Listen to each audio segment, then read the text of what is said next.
Pria itu mengunci pintu dan meninggalkan putrinya di dalam mobil, lalu pergi ke restoran untuk membeli makanan. Tapi baru saja pergi, dua mobil tiba-tiba berhenti di samping mobil mereka. Kemudian beberapa preman bertopeng keluar dari mobil, memegang pistol dan berjalan menuju gadis itu. Gadis itu menyadari bahayanya, segera keluar dari mobil dan melarikan diri. Namun pada akhirnya dia tetap ditangkap oleh beberapa preman. Gadis itu dengan panik memanggil ayahnya, namun mendapat pukulan yang keras. Nanti, bos perlahan mendekat. Gadis itu tidak mengenal mereka. Saya tidak tahu apa yang sebenarnya ingin dilakukan orang-orang ini. Saya tidak punya uang, tidak ada apa-apa. Uang? Nak, aku tidak butuh uangmu. Aku ingin hidupmu. Dan saat ini ayah masih berada di restoran, sama sekali tidak menyadari apa yang terjadi di luar. Hingga preman itu mengangkat senjatanya. Tidak. Ayah tiba-tiba merasa tidak enak badan dan langsung berlari keluar. Para preman itu dengan cepat masuk ke dalam mobil. Namun pria yang melepaskan tembakan itu membeku di tempat. Jelas sekali bahwa ini adalah pertama kalinya dia membunuh seseorang.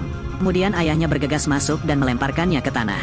Dan melepas topengnya, kedua pria itu bergegas untuk bertarung. Saat ini, tiba-tiba ada alarm. Gangster itu melihatnya. Saya harus membawa junior lainnya keluar dari sini dulu. Selama pertarungan, lawannya dengan brutal mengusir sang ayah, lalu bangkit dan lari. Namun, dia bertabrakan dengan polisi yang datang dan ditangkap di tempat. Pria yang patah hati itu memeluk putrinya yang terbaring dalam genangan darah. Ketika istrinya pergi ke rumah sakit, putrinya telah meninggalkan mereka. Sebuah keluarga yang awalnya bahagia dan puas tiba-tiba berantakan. Dan alasan mengapa hal ini terjadi, hanya karena gangster Donnie ingin menguji anak angkatnya Danny, keluar dan bunuh seseorang sesuka hati. Setelah kabur atau keluar dari penjara, Anda bisa resmi bergabung dengan geng tersebut. Dan gadis itu adalah korban sialnya. Kematian mendadak putrinya, menyebabkan seluruh keluarga pria itu terjerumus ke dalam penderitaan yang luar biasa. Tapi ini belum berakhir, kata jaksa kepada pria itu. Danny hanya mengaku menyerang polisi dan menolak penangkapan. Hal lainnya tidak diterima, dan karena TKP terjadi, tidak ada kamera atau saksi. Jadi kita tidak bisa membuktikan bahwa Danny adalah pembunuhnya. Paling-paling mereka hanya divonis 3 hingga 5 tahun penjara. Jika kinerja Anda baik, hukuman Anda mungkin dikurangi. Pria itu tercengang. Pihak lain jelas-jelas membunuh putrinya, tapi hanya menerima hukuman ringan. Apapun yang terjadi, dia tidak bisa menerima hasil ini. Keesokan harinya di pengadilan, sebelum pertanyaan hakim, pria itu menawarkan sebuah keputusan yang mengejutkan semua orang. Saya tidak yakin apakah itu orang ini menyerang putriku atau tidak. Nanti, pria itu mencabut keluhannya terhadap Danny. Jika hukum tidak bisa menghukum orang-orang ini, kemudian dia secara pribadi akan mengambil tindakan, membalaskan dendam putrinya. Segera, Danny dibebaskan. Saudaranya Rory sangat bangga padanya, dan Donnie juga secara pribadi datang menjemputnya. Kelompok itu dengan senang hati meninggalkan pengadilan. Tapi tanpa menyadarinya, saya berada di jalan menuju kematian. Putrinya dibunuh secara brutal. Pria yang mengemudikan mobil tersebut mematahkan kaki pelaku. Kemudian ambil tongkat baseballnya lagi. Pukul satu per satu, sampai pelakunya meninggal. Selesai, William kembali ke rumah, bersihkan semua jejak, lalu naik ke atas dan tidur seolah tidak terjadi apa-apa. Keesokan harinya, polisi datang ke lokasi. Tapi William sudah siap. Terhadap pertanyaan Kapolri pun ia menjawab dengan sangat lancar. Melihat penyelidikan itu tidak membuahkan hasil, kepala polisi harus meninggalkan kartu namanya dan pergi. Dalam perkembangan lain, Rory sangat patah hati saat mengetahui kematian kakaknya. Bersumpah untuk membalaskan dendam saudaranya. Tepat pada waktunya, ada keindahan. Beritahu Rory beritanya. Ternyata tadi malam saat dia keluar untuk menerima tamu, bertemu dengan seorang pria yang bertingkah aneh. Dan orang ini adalah William. Apakah pria ini? Itu dia. Saat ini, Rory sangat yakin William yang melakukannya. Dia segera membawa juniornya, menemukan William di jalan. Beruntung William bereaksi cepat. Setelah menjatuhkan pistol Rory, dia segera lari. Melihat itu, para junior langsung mengejarnya. Tanpa disangka, tiba-tiba William menyerangnya. Saat ini, Rory berlari membawa pistol. William melihat situasinya kurang baik, meninggalkan juniornya dan terus melarikan diri. Namun ia tidak lari jauh hingga akhirnya ditangkap oleh 2 orang. Setelah mengejek William, Rory segera berbalik dan pergi, membiarkan juniornya menanganinya. Tak disangka, William tiba-tiba meledak, membalikkan tangannya untuk mengalahkan juniornya. Rory melihatnya dan bersiap untuk menembak. Namun saat itu ada mobil polisi lewat. Dia harus meletakkan senjatanya dan segera pergi. Di sisi lain, William buru-buru pulang. Suruh istrimu mengemasi barang bawaannya dan pergi keluar dan bersembunyi sebentar. Setelah mengetahui semua yang terjadi, istri mengambil kartu nama kepala polisi. Beritahu William untuk meminta bantuan polisi. William juga merasa tidak bisa bersembunyi. Jadi saya menelepon kepala polisi. Dan lama kemudian, sheriff datang ke rumah mereka.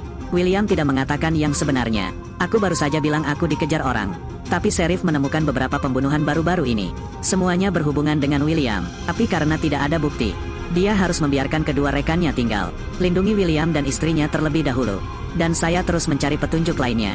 Tapi dia tidak menduganya. Hitung itu, kecelakaan masih terjadi. Sebotol anggur menabrak mobil polisi yang sedang bertugas. Kedua polisi itu marah, bunyikan sirene dan kejar. Tapi mereka baru saja pergi. Rory segera bergegas masuk ke rumah William.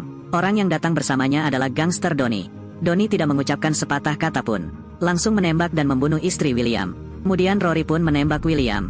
Sebelum berangkat, dia sengaja melepaskan satu tembakan lagi. Segera, William pun ambruk di samping istrinya. Tapi Lu Sun pernah berkata, setiap tindakan mengikuti sutradara. Jadi William terbangun di rumah sakit. Hanya dalam 2 hari yang singkat, dia kehilangan istri dan putrinya tercinta. Belum mampu membalaskan dendam istri dan putrinya. Dia benar-benar tidak bisa mati semudah itu. Jadi William mencurinya. Seragam rumah sakit terlepas. Dia datang untuk mencari teman. Teman ini adalah seorang pedagang senjata. Memberinya sejumlah besar senjata. Dan William adalah pensiunan tentara pasukan khusus. Dia juga berlayar sangat lancar dengan senjata-senjata ini. Jalani periode latihan pemulihan. William secara resmi memulai jalur balas dendamnya. Pertama, dia menemukan seorang pria bernama Junior Rory. Setelah beberapa pertanyaan ramah, dia mendapat alamat kediaman Rory dari pihak lain. Kemudian dia pergi menemui kepala polisi lagi. Tolong berhenti mengikutiku. Setelah membalas dendam, dia akan menyerahkan diri. Dan sheriff pun bersimpati dengan apa yang ditemui William. Saya tahu apa yang dilakukan sampah-sampah itu. Tapi karena tidak ada bukti, jadi selalu mustahil untuk membawa mereka ke pengadilan. Baiklah. Mari kita akhiri. Ayo cepat. Dalam perkembangan lain, Donnie pun mengetahui bahwa William masih hidup. Segera menyuruh Rory untuk mencari dan membunuhnya bagaimanapun caranya. Jadi Rory mengajak semua juniornya berperang. Tapi mereka baru saja pergi. William menyergap di sini, merobohkan penjaga gerbang, dan menemukan Donnie bersembunyi di dalam rumah. Dia dengan tegas melepaskan tembakan untuk mengusirnya. Ketika Rory menerima kabar itu dan kembali, lalu melihat Donnie mati, namun dia tidak merasakan kesedihan. Karena yang terjadi justru sebaliknya. Dia bisa duduk di posisi kakak. Di samping itu, William kembali ke tempat temannya. Tiba-tiba dia bertemu dengan wanita yang menuduhnya. Dia segera menelepon Rory. Tepat setelah itu, Rory membawa seseorang kemari. Namun dia tidak mengetahui nomor pasti rumah William. Dia hanya bisa menghina William dengan keras di luar. William tahu bahwa terus bersembunyi seperti ini bukanlah cara yang tepat. Jadi dia mengeluarkan senapan snipernya. Saat teman Anda membuka pintu, kasihan tembakan ini juga mengungkapkan lokasinya. Keduanya dengan cepat menembak dan berlari. Kemudian manfaatkan kesempatan ini untuk masuk ke dalam mobil. Lolos dari kejaran orang banyak. Lihat itu, Rory langsung masuk ke dalam mobil. Ajak juniormu untuk mengejar. Beberapa mobil mengejar di sepanjang jalan. Dari pagi hingga gelap, temannya menelepon juniornya. Beritahu mereka untuk bersiap terlebih dahulu untuk pertempuran yang akan datang. Setelah mobil mereka tiba, tim Rory ditembak dengan liar. Rory tidak punya pilihan selain mundur. Ketika semua orang mengira bahayanya telah teratasi, kemudian Rory menyerbu masuk ke gudang lagi. Kedua belah pihak langsung melepaskan tembakan dan bertempur sengit. Junior temanmu itu mempunyai kekuatan yang luar biasa. Bunuh beberapa musuh secara berurutan. Tapi saat ini Rory tiba.